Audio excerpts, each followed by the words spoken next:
యేసుక్రీస్తు ఈ లోకానికి వచ్చి మనకు క్షేమం కలగటానికి, మనకు మేలు జరగడానికి, మనం ఆయన యందు విశ్వాసం ఉంచడానికి ఇవన్నీ రాయబడెను అని అంటున్నారు 31వ వచనంలో.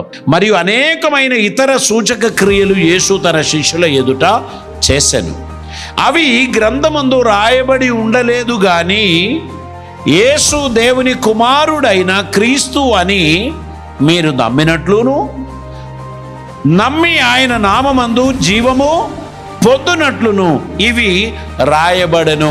ఈ రాయబడినవన్నీ కూడా మనకు జీవము కలగడానికి, మనకు క్షేమము కలగడానికి, మనకు ఐశ్వర్యం కలగడానికి, మన క్రీస్తులో వర్ధిల్లడానికి ఈ దినమందు పరిశుద్ధాత్మ దేవుడు మనకు అనుగ్రహించిన ఈ కృపను నిమిత్తమై, మన రక్షకుడైన ప్రభు నిమిత్తమై మనం దేవునికి వందనాలు తెలియపరుద్దాం. ఆయన చెప్పాడు, in my father's house there are many mansions. If it were not so I would have told you I go to prepare a place for you. That means he never went to prepare a place for us. He is interceding for అస్.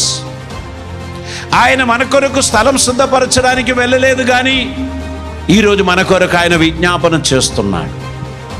యేసుక్రీస్తు మనలని ఈ కాలములో సంరక్షించడానికి తన పరిశుద్ధాత్మను మనకిచ్చారు.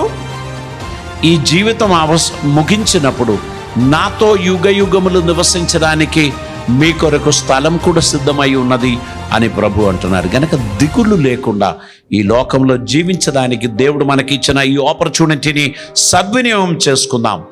ప్రభు చిత్తం నెరవేర్దాం. దేవుడైన ప్రభు నా జీవితంలో ఉన్నాడు అని విశ్వసించిన కొలది ఆసక్తిగా ముందుకు సాగుదాం. పరిశుద్ధాత్మ దేవుని నడిపింపు, దీవెనను పొందడానికి మన జీవితాన్ని సమర్పిద్దాం.